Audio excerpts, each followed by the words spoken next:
예, 안녕하세요. 오늘도 성경 통독 시간으로 여러분과 함께하게 되었습니다. 오늘 이 성경 통독을 통해서 여러분이 더 성경을 읽는 데 도움 받으시고 오늘 통해서 더 이제 신약으로 넘어가는데요. 이제 신약 성경도 이제 열심히 잘 정복하시기를 바랍니다. 그러면 기도하고 시작하겠습니다.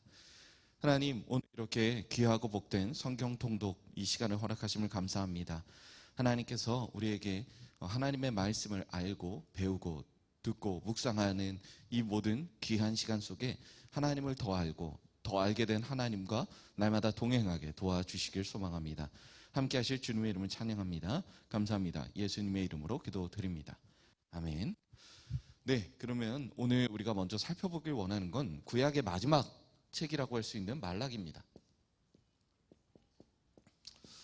우리가 말라기 말씀을 보면서 혹시나 이제 이렇게 이해하시는 분이 있더라고요. 이제 말라기가 이제 한자어다, 끝 말자를 써서.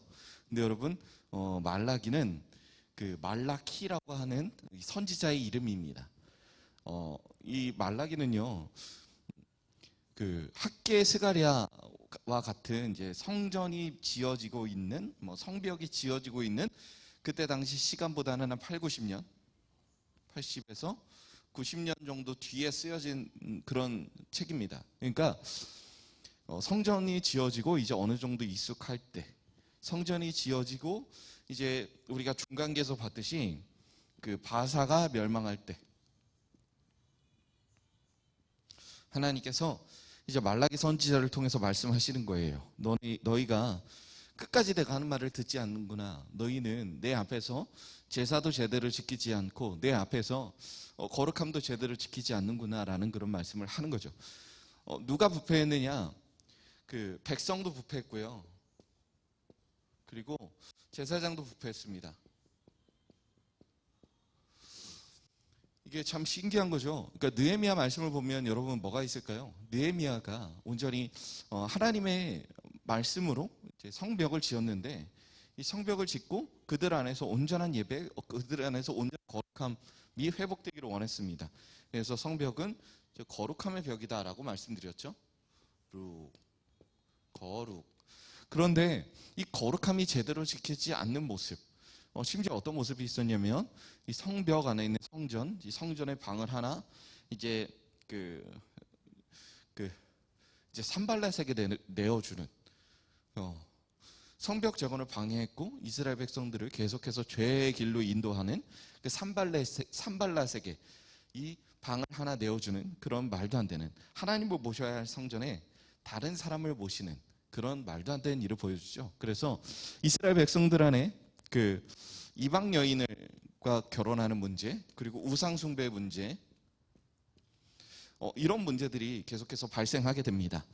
하나님을 향한 거룩함이 전부 다 잃어버렸다. 성벽은 지어졌지만 거룩함은 지켜지지 않았다. 근데 이 모습이 점차 심화돼서 나중에 어떤 일이 일어나죠?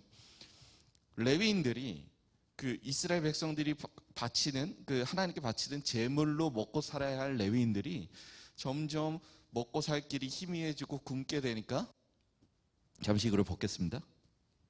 굶게 되니까 그들이 취하는 최후의 방법, 레위 제사장직을 버려두고 나가서 돈을 번다라고 하는 거죠. 예를 들어 지금 사실 이런 현상들이 지금도 어느 정도는 좀 있긴 있습니다. 뭐냐면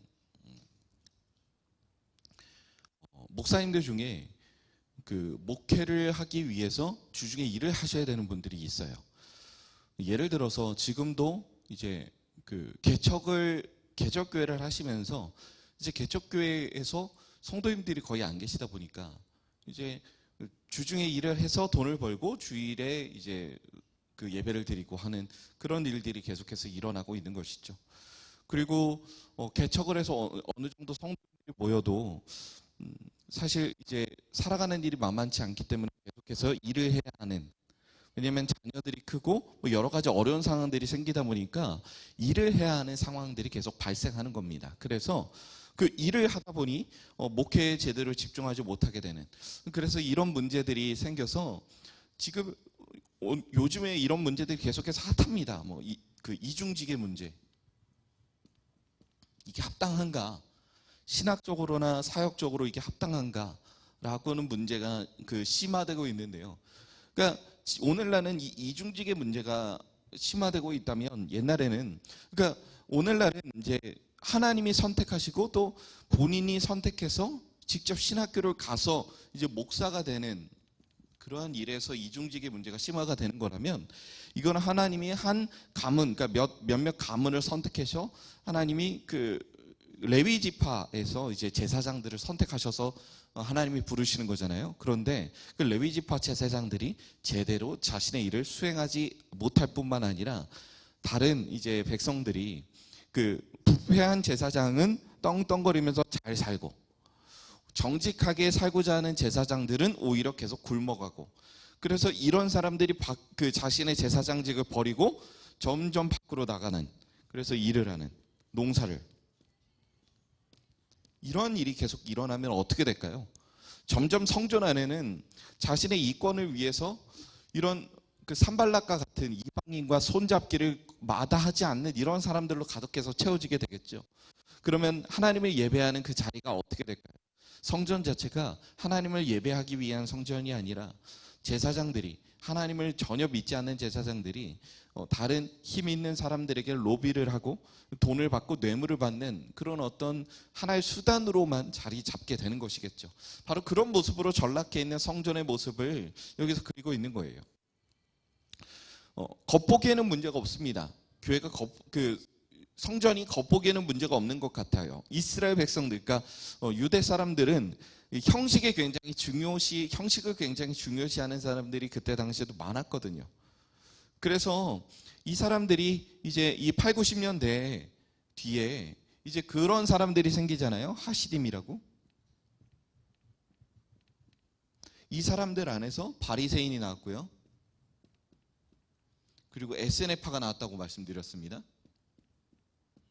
그러니까 율법을 중시하고 하나님의 말씀을 중시하고 그 율법대로 지키는 걸 중시하는 사람들이 이 안에도 분명히 있었다는 거예요.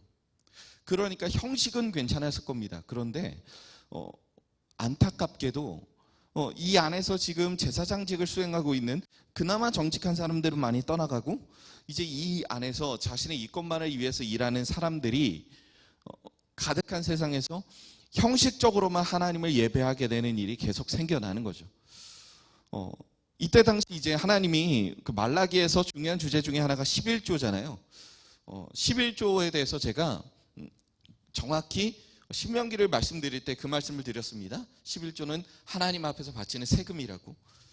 제가 말씀드리는 이런 내용들이 대부분 여러분이 읽으시는 책 안에 있어요. 그래서 여러분이 이 강의를 들으실 때 강의를 먼저 들으시는 게 아니라 90일 성경 통독 책을 먼저 읽으시고 이 강의를 들으시는 걸 추천합니다. 그래서 어떤 경우에는 저분 왜 이렇게 건너뛰지 하는 부분들이 있을 거예요. 그런데 여러분이 스스로 책을 읽으시고 충분히 이해하실 수 있는 부분은 제가 조금 건너뛰기도 합니다. 저는 조금 이제 그 내용들과 더불어서 좀 몇몇 살을 붙여서 여러분이 이해하시기에 편하게 강의를 하는 것이기 때문에 여러분이 저 사람이 이렇게 하는구나라고 좀 이해해 주셨으면 좋겠습니다. 예를 들어서 그 11조가 중요하게 등장하는 말씀은 신명기입니다. 근데 신명기는 이 자체가 종주권 계약이다라고 말씀드렸어요.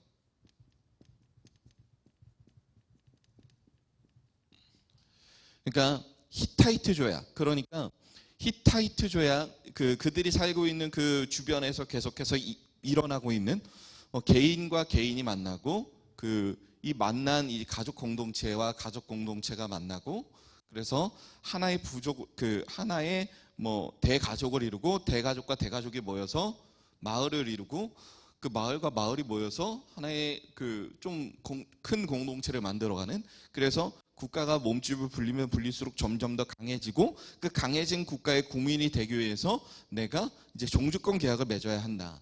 애초에 이때 들어왔거나 이때 들어왔으면 이 종주권 계약이 처음에 들어온 사람에게 유리하지만 가면 갈수록 이제 늦게 들어오는 사람에게 불리해지는, 그래서 그 종주권 계약을 맺는 형식과 똑같은 게 신명기다. 그런데 당시 종주권 계약에서 이제 왕을 비롯한 이제 지배 계층에게 바쳐야 될 세금이 있었습니다.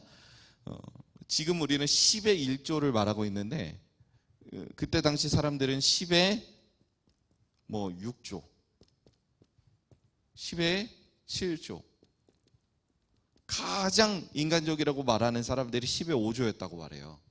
그러니까 여기서는 이제 신명기에서 10의 1조를 말하고 있는 이것은 사실 당시 이스라엘 사람들에겐 굉장히 혁명적인 일이었고 하나님이 이렇게 사랑이 많으신 분이구나라고 하는 사실을 깨닫게 해주는 일이었다라고 말씀드렸습니다. 근데 이 11조가 제대로 바쳐지지 않는 거예요. 왜냐하면 그들 사이에 하나님을 섬기는 신앙 자체가 없어지고 형식만 남고 그들 안에서 이 11조의 문화가 사라졌다고 하는 중요한 근거 중에 중요한 어떤 모습의 이유 중에 하나는 그들이 더 이상 하나님의 백성이 아니게 되었다. 그러니까 하나님께 마땅히 바쳐야 할 이 세금을 바치지 않았다라고 하는 것을 우리가 볼 수 있죠. 하나님은 이런 거에 비해서 이런 놀라운 은혜를 주셨는데도 그들이 바치지 않았다. 그들이 가지고 있는 11조를 오히려 누구에게? 자신들이 섬기는 이방신에게 바쳤다라고 하는 그런 안타까운 모습을 보여주는 겁니다. 그래서 하나님은 이런 모습들을 지적하고 이 말라기 자체가 구약에서 시작으로 점프를 뛰게 만드는 아주 중요한 역할을 하거든요. 하나님이 이 책에 따르면 하나님이 1500년의 시간 동안 이스라엘 백성들을 이끌어 오셨는데 그게 이스라엘 백성들을 거룩한 길로 인도하지 못하고 오히려 이스라엘 백성들로 하여금 하나님과 멀어지게 만드는 그러한 계기. 그러니까 하나님을 더 가까이 하지 못하고 결국엔 자신의 죄를 어찌할 수 없는. 그래서 이들을 구해야 하는 누가 와야 되는데 그 중간다리 역할을 하는 책이 바로 말라기다. 왜냐하면 말라기에는 누가 예언되어 있기 때문에 세례 요한.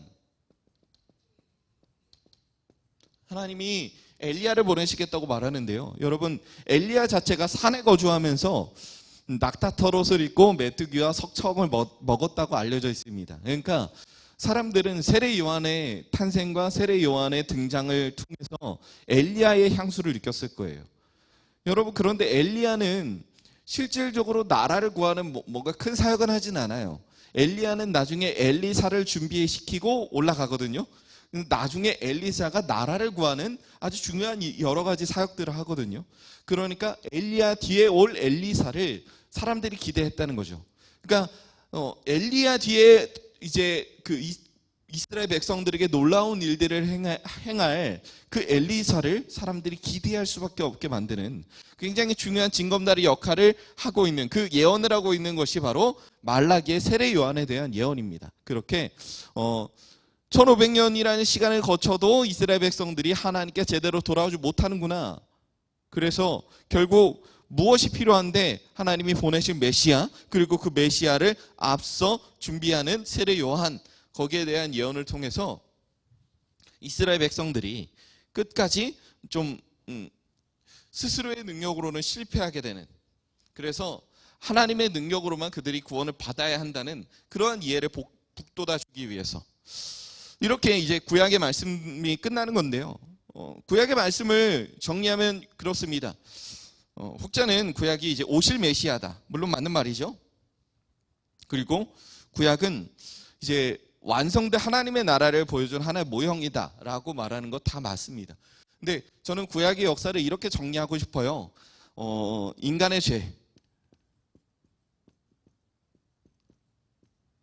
죄의 문제 해결은 인간 스스로가 할 수 없다. 그래서 인간 스스로의 죄의 문제를 해결할 수 있을 것이라는 그 교만한 마음을 없애버리는 게 바로 이 구약의 목적이 아닌가라고 생각을 합니다. 이 인간의 죄를 구할 수 있는 존재는 유일하게 하나님밖에 없다. 하나님이신 예수님이 이 땅에 오셔야 한다라고 하는 합당한 이유를 우리에게 이해시켜주는. 근데 그걸 이해시켜주기 위해서 여러분 구약이 총 몇 장이냐면요. 929장이거든요. 근데 신약은 그에 비해서 굉장히 적어요. 260장입니다. 그러니까 하나님은 하나님의 사역을 행하시기 위해서 이걸 왜 해야 되는지 그 이해를 시켜주는 그 과정이 굉장히 929장의 내용으로 굉장히 길었다라는 말씀을 제가 드리는 겁니다.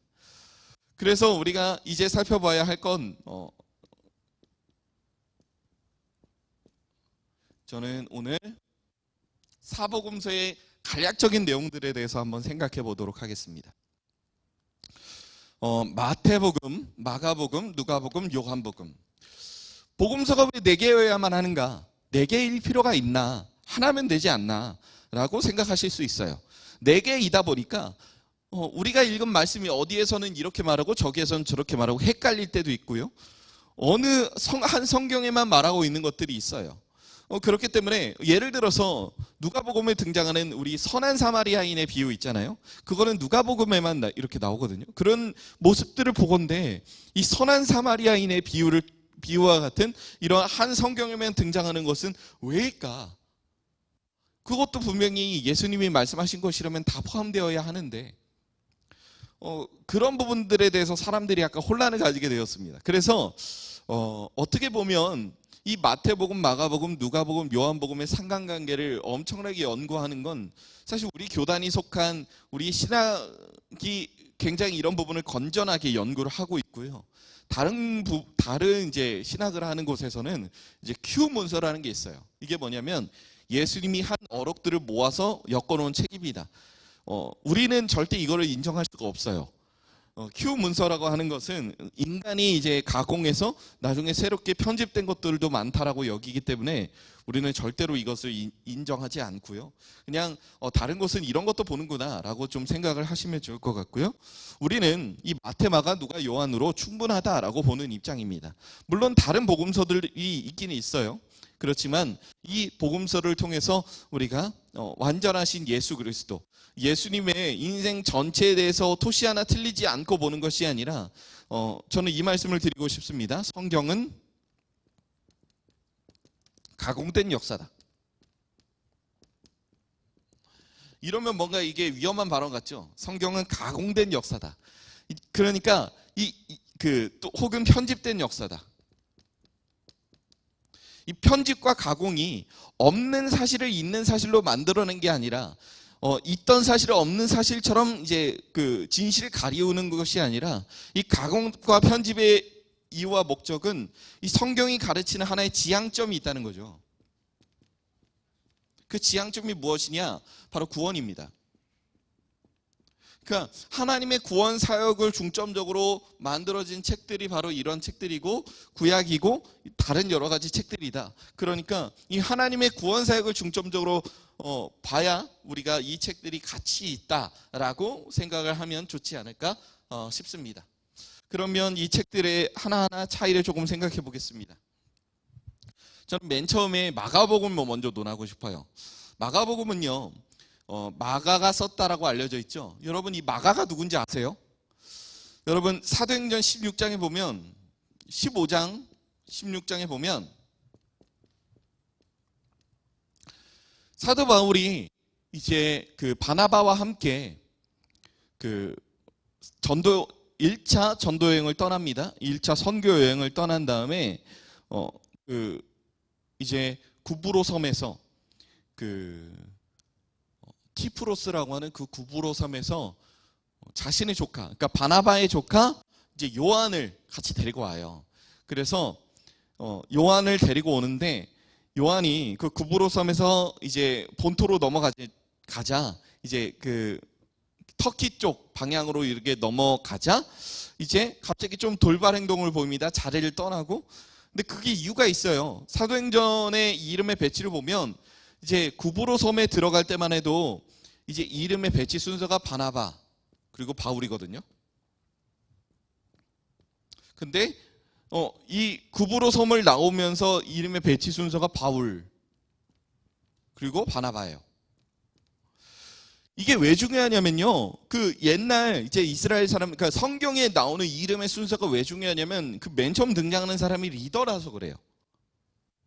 그러면 이 요한이라는 사람의 돌발 행동이 바로 자신의 삼촌이었던 바나바가 그 리더의 자리에서 밀려나서가 아닌가라고 보는 시각이 사실 지금은 좀 지배적입니다.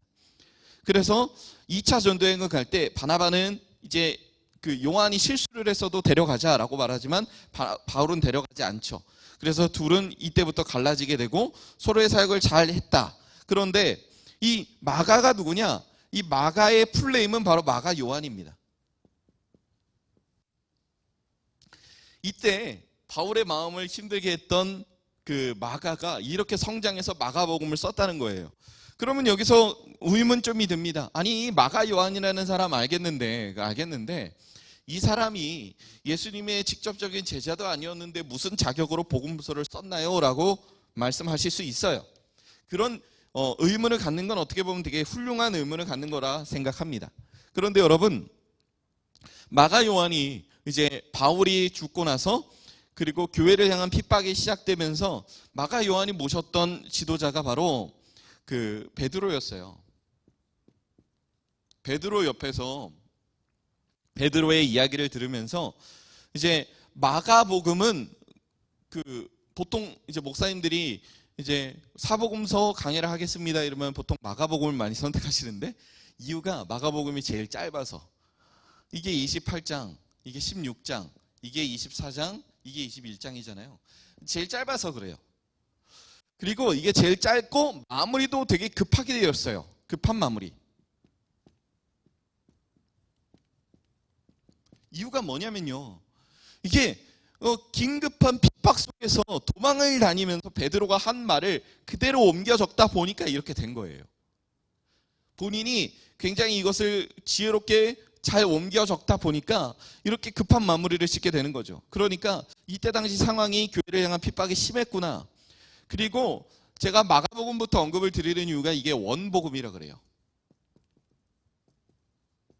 그러니까 가장 먼저 쓰여진 복음서. 그러니까 마태와 누가는 이 마가복음을 참고해서 썼다라고 우리가 생각해 볼 수 있다는 거죠. 그래서 마가복음이 최초로 지었다. 그리고 마가복음이 갖는 정말 중요한 목적이 있습니다. 굉장히 재미있게, 그러니까 핍박 속에서 적어서 그런지 마가복음은 하나의 책과 굉장히 좀 닮아 있어요. 그게 뭐냐면 마가복음이 늘 염두에 두는 책은 출애굽기입니다. 이사야 말씀을 보면 하나님이, 제가 전에 이제 설교를 통해서도 말씀드린 건데, 보라 새 일을 행하시리니 이제 곧 나타내리라, 뭐 그 말씀이 쭉 나오면서 이전 일들은 기억지 말고 뭐 옛적 일들은 뭐 생각도 나지 않게 할 것이다라고 말하는 게 이제 홍해도하라고 말씀드렸습니다. 그런데 이전 일과 옛적 일이 출애굽과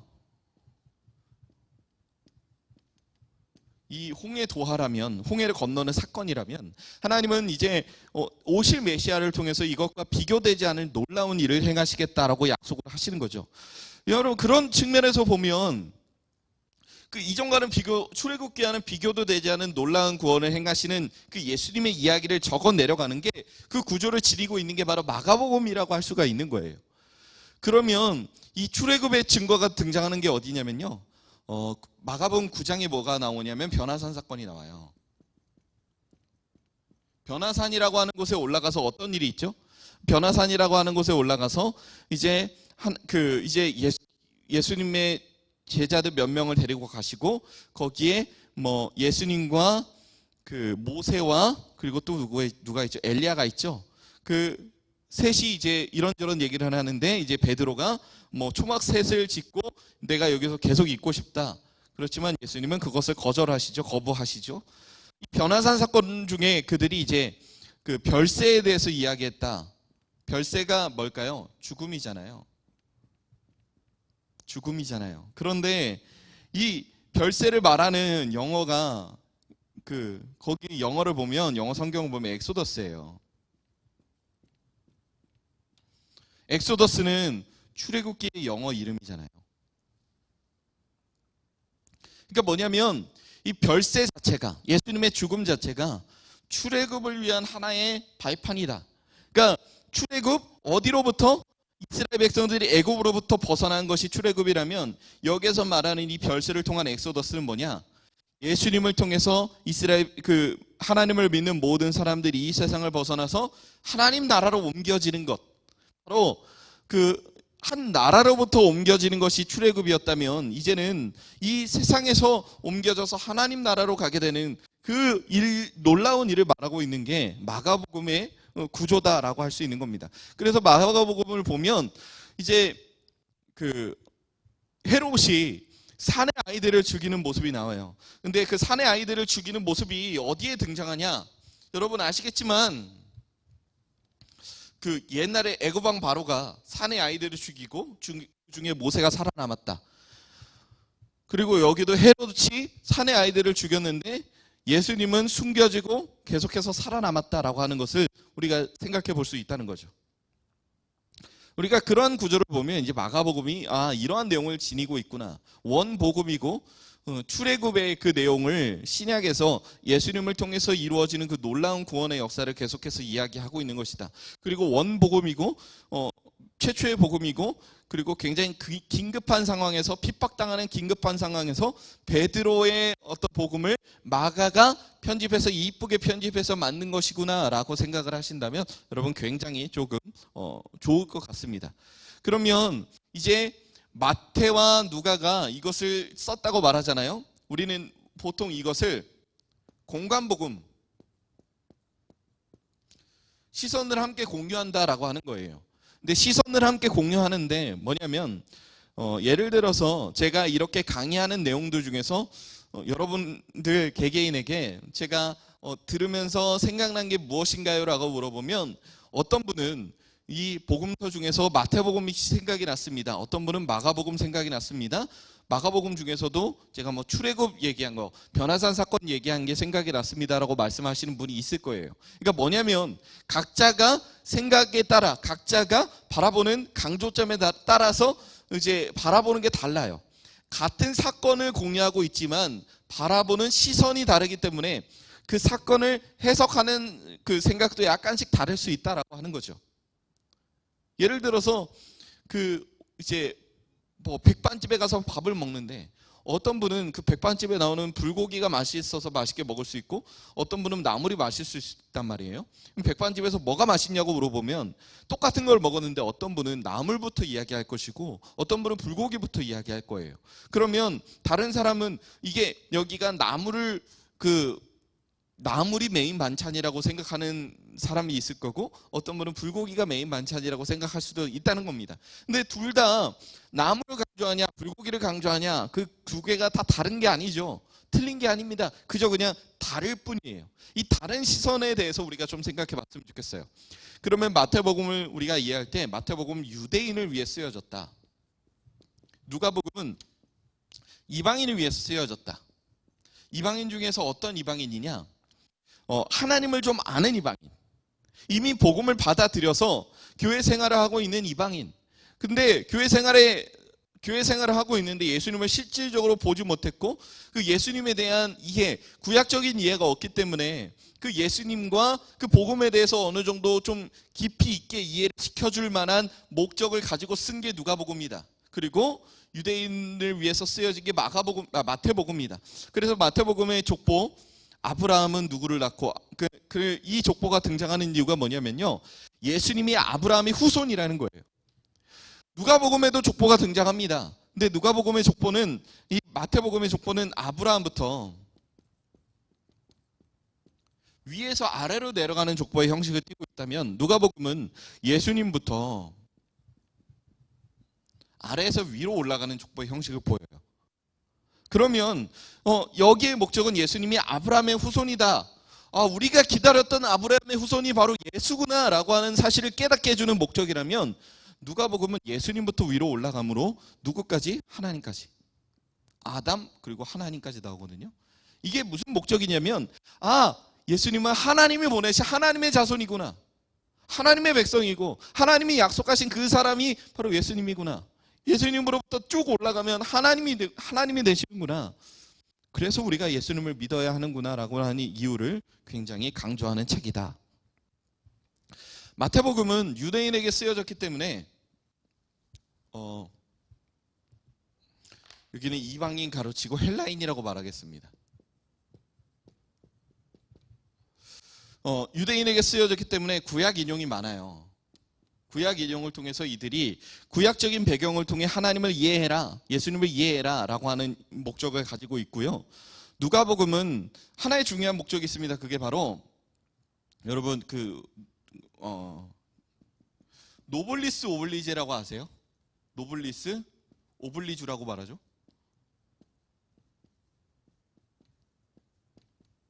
제가 뭐 지금 약간 글씨를 이상하게 썼는데 노블리스 오블리지, 뭐 노블레스 오블리제, 뭐 여러 가지 말들이 있죠. 그러니까 좀 부유하고 사회적으로 지위가 높은 사람들이 이 사회적으로 가지고 있는 책임을 말하는 거잖아요.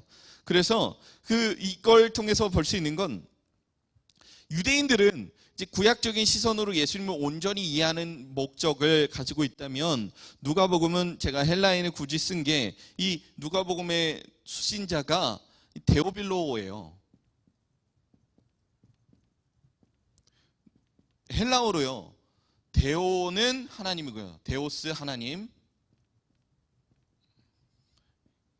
필로스가 사람이에요. 사랑. 사람이 아니라 사랑. 그러니까 이게 플러스가 되는 거예요. 그래서 하나님의 사랑을 받는 자라는 이름을 지니고 있습니다. 그러니까 데오빌로 각하라고 말하고 있거든요. 지위가 높은 사람인데 그 사람의 이름을 그대로 까발리면 위험하니까 그 데오빌로라는 가명을 썼을 것이다라고 봅니다. 하나님의 사랑을 받는 자. 그러니까 굉장히 높은 지위를 가지고 있는 사람이었고 그 높은 지위를 가지고 있는 사람들과 함께 신앙생활하고 있는 사람들도 같이 높은 지위를 가지고 있던 사람이었죠. 왜냐하면 옛날 초대교회는 대부분 가정교회의 모습으로 시작이 됐으니까. 그래서 그들이 가지고 있는 사회적인 책임을 강조하는 것이 바로 누가복음이고 누가복음은 그래서 사회적 복음, 그러니까 사회적으로 우리가 일정 부분 책임을 져야 한다라고 하는 그런 이야기들이 계속해서 나오고 있습니다. 선한 사마리아인의 비유가 여기에만 등장하는 게 이유가 있어요. 뭐냐면 선한 사마리아인처럼 우리도 다른 사람들을 도와야 한다. 예수님의 뜻이니까 라고 하는 그런 목적을 계속해서 심어주는 것이죠. 사회적 책임. 반면에 이제 마태복음은 유대인 중에 한 명이라도 신앙으로 들어오게 하기 위해서 마태가 꼼꼼히 쓴 거예요. 그러니까 마태라는 이 세리가 정말 중요한 역할을 한 거죠. 그리고 누가는 의사잖아요. 이미 사회적으로 높은 지위에 있는 누가가 마가복음을 쓰면서 복음서를 다시 써 내려가면서 해야 했던 중요한 것, 본인과 같이 사회적으로 지위가 높은 사람들이 더욱더 예수님을 잘 믿어야 한다라고 하는 그런 목적이었다. 저는 그렇게 말씀을 드리고 싶습니다. 그래서 사회적으로 중요한 책임을 진다라고 하는 그런 내용들이 계속해서 나온다.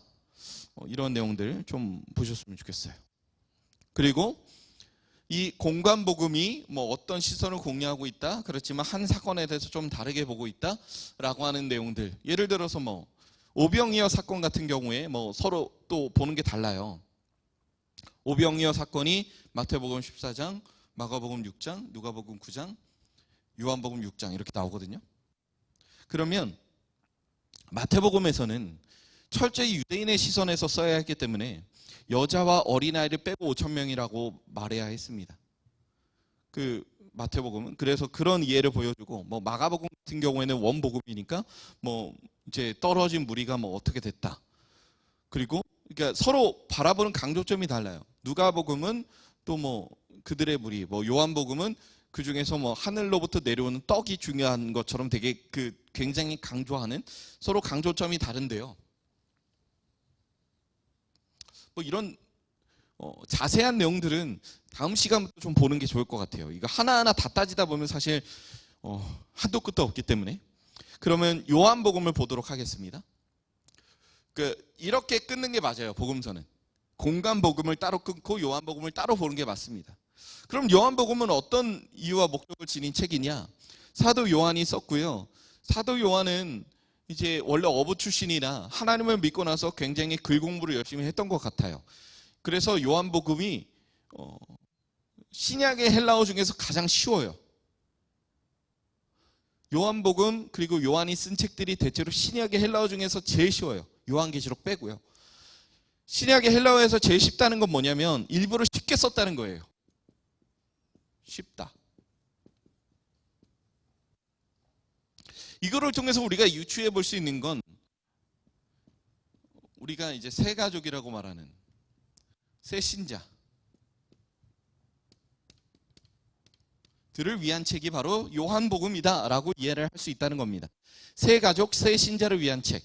그러니까 이제 새롭게 기독교 신앙을 믿고 이제 뭐 그 아이가 새로 태어나겠죠? 그럼 그 아이에게 복음을 어떻게 가르칠 것인가? 이런 걸로 가르치려다 보니까 이 내용은 너무 좋은데 어려운 거예요. 어려운 거예요. 그래서 조금 쉽게 풀어서 설명을 해주고 핵심 내용만 딱딱딱딱 짚어서 설명하기 위한 책이 필요한데 그게 없나라고 했더니 요한이 그걸 써버린 거죠. 왜냐하면 요한이 사도들 중에서 굉장히 가장 오래 살았잖아요. 요한은 오래 살면서 이러한 필요를 보면서 그 요한복음을 썼다는 거예요. 그래서 요한복음의 집필 시기는 다른 복음서들에 비해서 조금 뒤로 밀려나게 됩니다.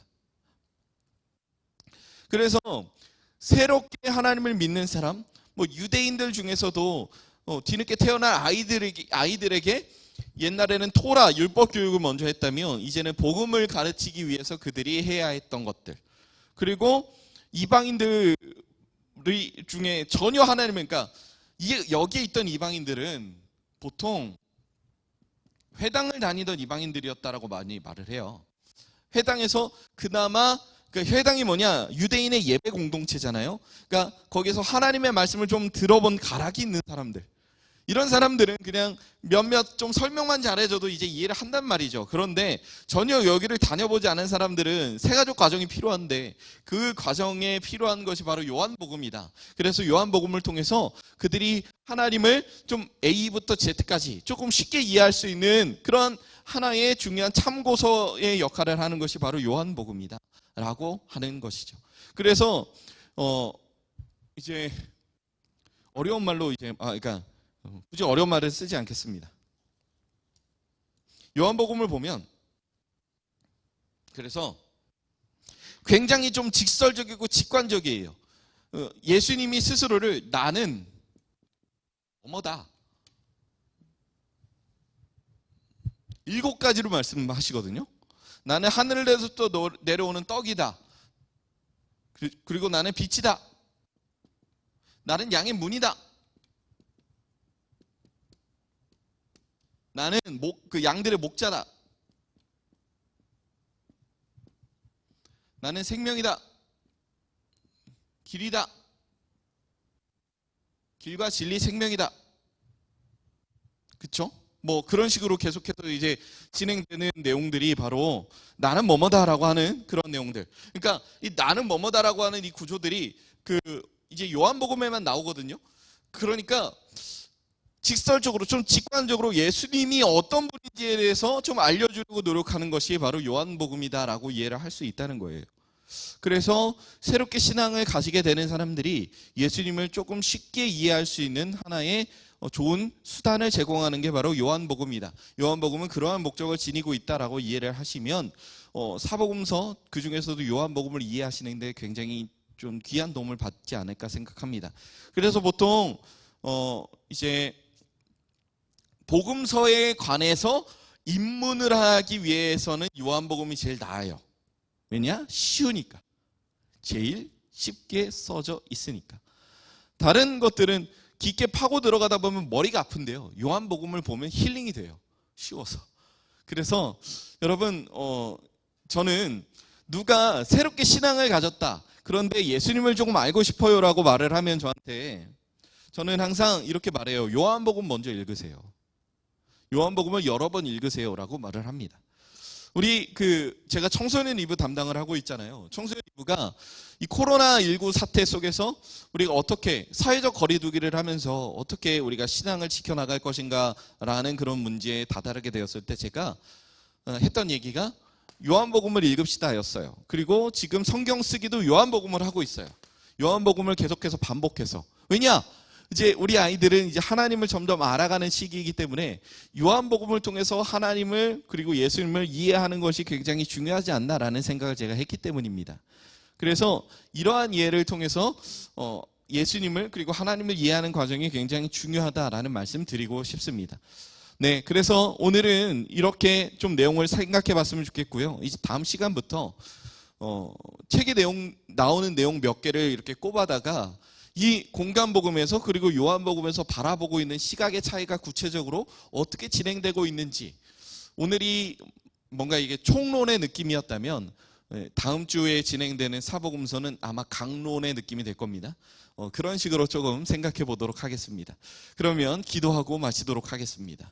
하나님, 오늘 이렇게 우리와 함께 하시는 하나님의 은혜로 우리가 하나님의 말씀을 보게 하시니 감사합니다. 말씀 속에 우리에게 주시는 은혜로 말미암아 하나님과 동행하는 우리의 삶이 되게 도와주세요. 감사합니다. 예수님의 이름으로 기도드립니다.